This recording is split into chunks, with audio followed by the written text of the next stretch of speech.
I think the role of the women is more and more important.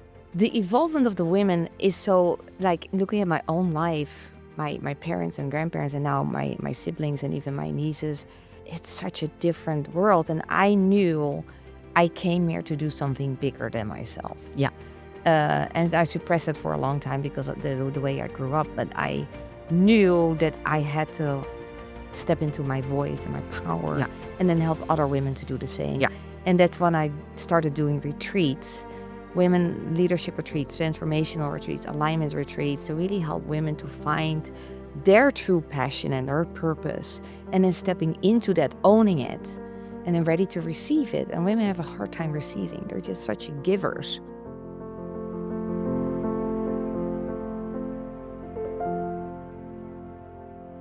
Hi, everybody. Welcome to Her Table, Her Rules. I'm your host, Juliet Peters, and I am super excited today to have Esther Wildenberg with us. And Esther has done a number of things, and we're going to focus today's conversation on her passion point, which is women's empowerment and empowered leadership, which we spend a lot of time talking about, Esther, on this podcast. So it's a very critical topic. But first of all, let's touch base on kind of how you got into this space. I know you have a company, Codebreaker Technologies. I know you've come up with, really a system for helping people really kind of tap into and help identify for selling. But tell me how you kind of migrated from that into the speaking and the coaching that's really focused on the women's empowerment. That journey started a long time ago. The journey started when I had my 2 near-death experience at the age of 23. Okay. It was an accident, very long recovery path on finding myself emotionally, spiritually, but it took me 3 to 8 years physically to recover. Yeah. Wheelchair, full body compression suit, 38 blood clots in my body. A lot happened Yeah. between 23 and 30. Wow. I would say it was like my massive growth spurt, emotionally, mentally, spiritually. So, and I realized in that moment that I had been living the life of my parents. Yeah. And I think we all do that because, Yes. we're young and what we we just know. follow their path, and teachers and, peers and educators and deans that tries to push you in that path. That's actually not our life purpose and passion. Yeah. And so you do so, and then I'm like, no, this is so not me.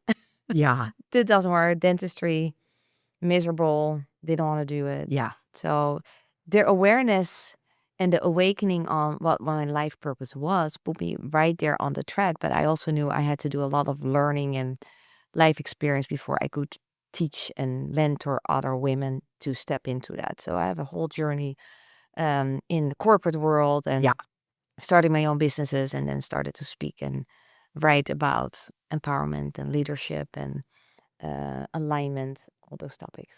And that is such an interesting, really, idea. I want to go back to something that you said that I think is uniquely a woman's perspective, which is that you had this driving desire, but you also had an understanding that you didn't have the expertise or the experience yet to do it. That never stops dudes, does it? So tell me. I know It doesn't. They right? just do. They just do. So what did you feel you needed to sort of gain before you felt that you were ready to kind of step into this other role?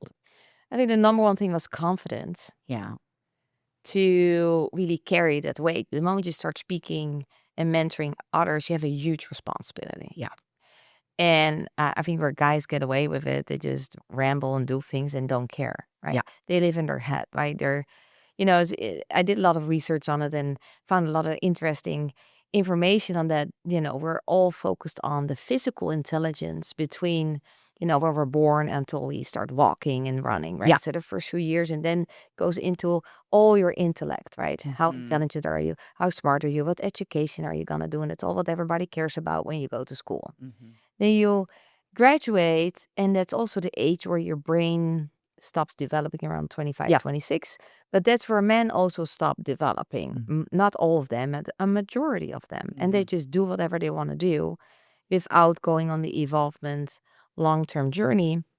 And after 25, 26, it's all about emotional intelligence. Mhm. How can I be an amazing, empathetic human being, relationships? And as women, there's also when I become a mom, like there's this pressure of tradition, like now you need to have kids. Okay, when kids? No, Yeah. not in my books right now. Yeah. So I wanted to go on my path. And then you see a lot of women in their 40s, 50s become empty nesters and are like Mhm. totally lost about, well, yeah, what's next for me in my life? And I realize they have been living a life where they absolutely love probably being a mom and a great partner. But now, like, there's more in life. Life is short. I'm halfway. Oh my gosh, what's my life purpose? What do I want to do? And that's where the spiritual intelligence starts to kick in. But that's where I see a lot of difference between men and women. Although I know a lot of very evolved men, thank God. Yes, as do I. I'm married to one. So, I mean, we what the focus of what we do on this podcast really is to kind of point out as gently as possible what it is that, as women, we are challenged with that prevent us from growing to be our most developed selves. And the reason that's important is that all the research shows, and it is 100% fact, that when women succeed, they put the money, the time, and the energy back into their community. Right. They build the communities, which then build the world, right? All men 100%. came from a woman, right? So this earth, right? So, I always want to present on this podcast what it is that we as women can do to really kind of come into our full selves. So tell me, for you, what are the critical things you're teaching and you have observed in the women's leadership space that are important at this stage of our world where we really need women to help solve a lot of these really big societal issues? Yeah, there are many issues. There are a lot. I think we're living in a very interesting time. We are. I think the role of the women is more and more important. The evolvement of the women is so like looking at my own life, my parents and grandparents, and now my siblings and even my nieces. It's such a different world, and I knew I came here to do something bigger than myself. Yeah. And I suppressed it for a long time because of the way I grew up. But I knew that I had to step into my voice and my power Yeah. and then help other women to do the same. Yeah.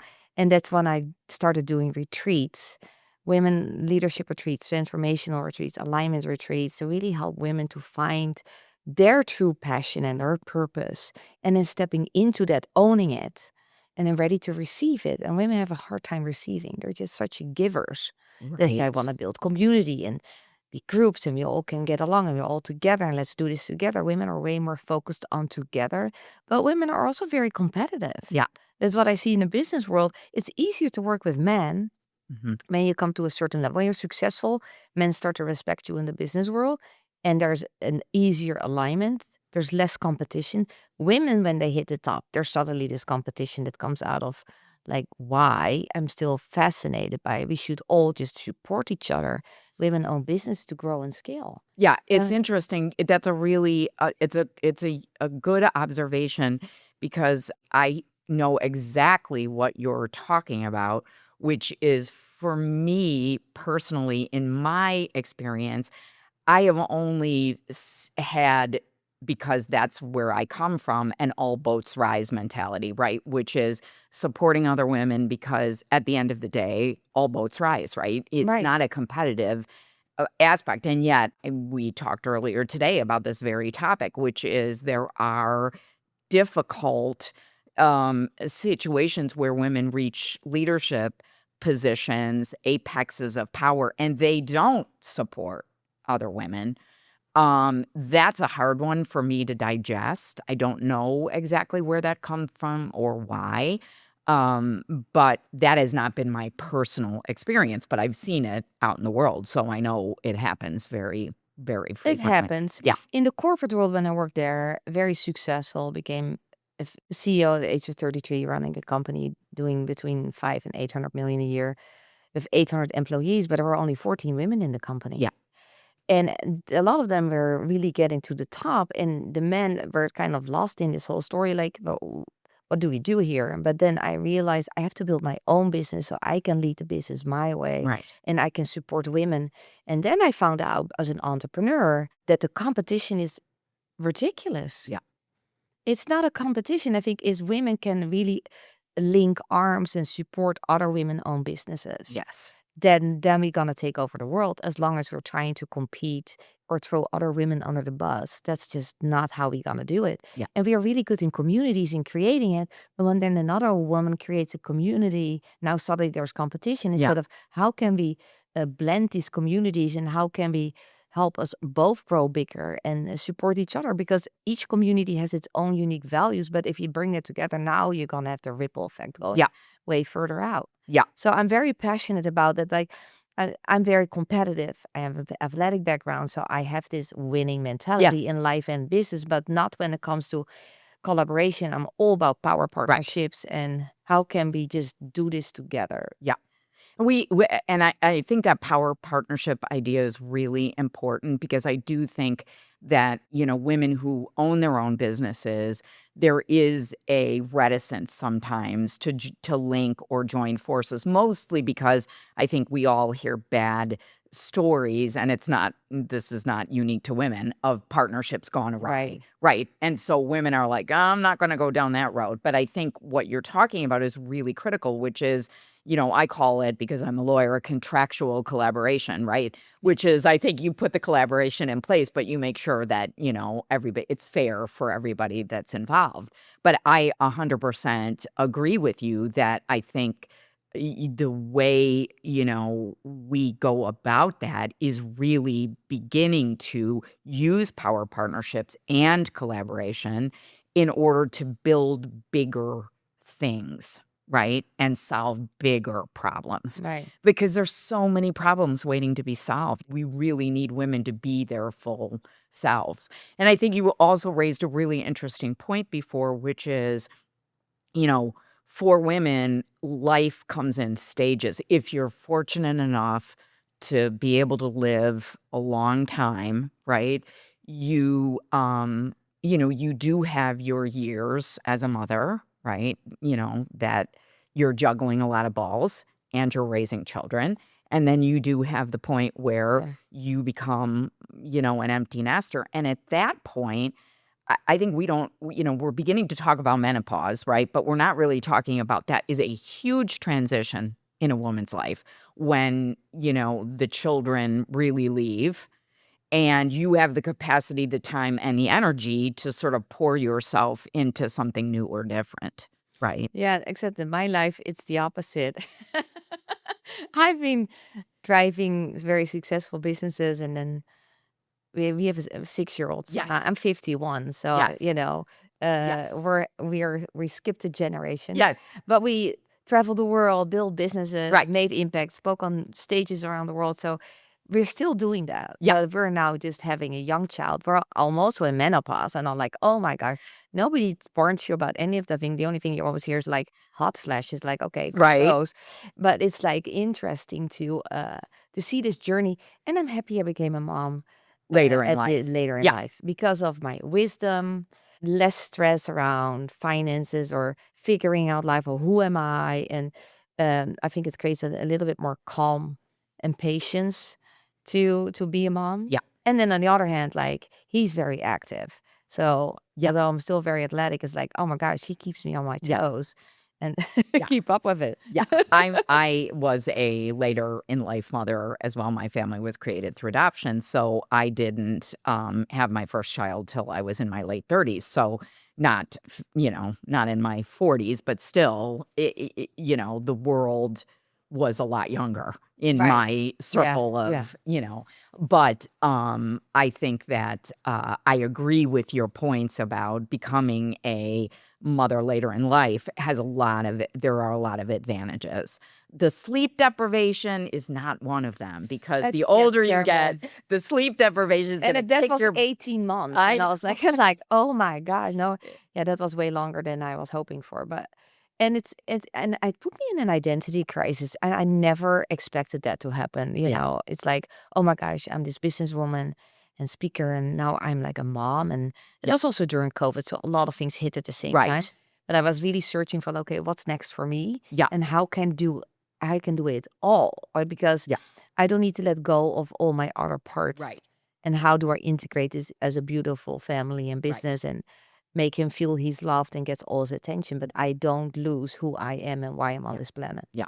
Tell me a little bit more about your book that you wrote last year. The book, The Undermined Soul, I think over my whole career, I've noticed that I've been undermined Yeah, and underestimated both. And then I started to undermine myself yeah, because that's just a pattern, right? This yes, is what you know. And then I looked around all the women I worked with and they experienced the same thing. yeah. And I never thought about the title like that for my book. I was not even into writing a book until my son Kai said, I want you to read your book to me. My book. I don't have a book. Yeah, but mama wrote a book. I want you to write a book too.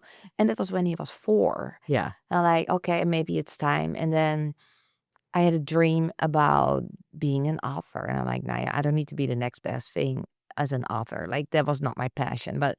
And then I had a meditation and I got right away the title and it was The Undermined Soul about transformational leadership. I'm like, yeah, okay, I guess it's time by now. Thank you, God. It's time to yeah, write a book.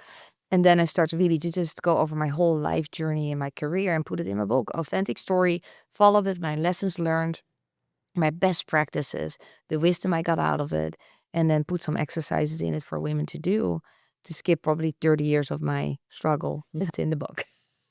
What are the best practices that you would offer to women, really, to really take advantage of empowered leadership? Take time for themselves. Silence and solitude.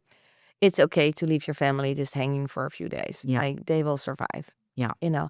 And that's why I've been doing retreats and masterminds for 22 years. I hosted over 80 retreats, women's retreats, leadership retreats, and like it's so hard to go away from their yeah, family. And oh my gosh, almost they have to give their phone to me. I said, this is for you. yeah, And they go home as more energized and in their power and feel actually what their soul purpose is, what they want to do next, and get really passionate about why they're actually here. Because being a mom is amazing, but that's not the end all, you right. know? There's Exactly. so much more. Yeah, And for some people, that's all they want. And right. that's okay too, right? Absolutely, But I'm not talking 100%. about the ambitious entrepreneurial Right. spirit women that actually want to impact beyond their own family Yeah, and leave a legacy that's tangible. And, I talk a lot about you don't know your expiration date. So why wait till you get a heart attack or become an empty nest or get cancer or bankrupt? Or why right. why are we waiting that long to start living our life? And that's the core of my message is like start young. You Yeah, don't need to wait until you're an empty nester. You can have a child and live your passion at the yeah. same time. Yeah, I was talking to someone earlier today, and you always hear the message that you can't have it all. And what I loved about her message is she said you can have it all. Yeah. You just have to, you have to have support. You have to do it differently. You have to make adjustments. It's not really about balance. Balance is a Yeah, that is false. like false thing. Yeah, Like it's try to false. balance something is like Yeah, less than a second and then it goes out of balance. So exactly. yeah. It's really about prioritizing your days really and your life. I mean, you there are seasons for certain things and other seasons for other things, right? And it's really about learning how to juggle, less about balance and more about the juggle in a lot of ways. Yeah. And Yeah, the support is a really important thing. huge. We realized having our son Kai, we need a nanny. Like Yeah, I cannot do full-time baby stuff and then yeah, also yeah, full-time doing the company. Like yeah. it's impossible. And I wanted to spend that time with him because, it's precious time. Yes. But I also didn't want to lose my identity around why I'm here and my passion of Yeah, impacting. It's mostly women I work with, but more and more men are starting to join my work and yeah, my masterminds and retreats. So that's a positive um, Yes, change. absolutely, it is a positive, and we need those, men who are willing to embody their feminine, just like we, for a long time in business, had to embody the masculine because it was what it was what the culture was, right? So Right. I'm sure, you're not quite as old as me, but the corporate years, you showed up one way. Right. That was the way you had to show up, period, and end of story. So we Yeah, all and the corporate world toughens you up. I work Yes, mostly with men, so this masculine side of me got fueled a lot. And absolutely. then having a son, I tap more into my feminine, and now I'm Absolutely. still trying to balance that or Yes. find harmony between both of Yes. them. So I can, you need that masculine drive to make things happen in the world, but Absolutely. how can I do that in a more feminine way and Yeah. be also the soft, gentle mom that he needs? Exactly, and it would be a wonderful world if men could embody that part of themselves, the feminine part of themselves, That would because be we all have amazing. that. We all have that duality, right? Yeah, we all have We it. do. We all have it on both sides of the equation. So, That's the emotional intelligence part, that if absolutely. we could have more men becoming aware of the power of being authentic, vulnerable, and in their feminine energy, meaning they don't need to become like totally feminine soft, but have the empathy and emotional intelligence Absolutely. and show that a little bit more, then I think that's gonna Yeah. be great. I'm still work with a lot of men, so there are really good men out there. Absolutely. I mean, a lot of my client base is men. So, I mean, I am not in any stretch of the imagination. I see what's happening and I see the struggle. And men who really want to become present parents, they struggle, in trying to balance that with what they're doing professionally. So it's the same, it's just two sides of the same coin in a lot of Right. ways. It just Right. looks a little bit different.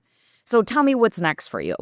What's next for me? I'm launching a new mastermind program for very successful business people, women own business, but also men, to really live the 8 forms of wealth, Mhm. not just making money. Yeah. And I've seen it's also the American culture. I'm from Europe, so there is a culture difference. Yeah. But America's really focused on money, hustle, Yeah. grind. That's the identity is around money. While I'll say there's so many more, Yeah. like your health, your relationships, the impact you make. There's your business, your fun adventure, travel, like so many more things. And how can you create that life Yeah. for you and your family are the things you really care about. And I created a whole mastermind program around that with some really cool things we're gonna do. That's awesome. Yeah. Thank you so much for taking the time to join us today. If people wanna get a hold of you, how do they get a hold of you?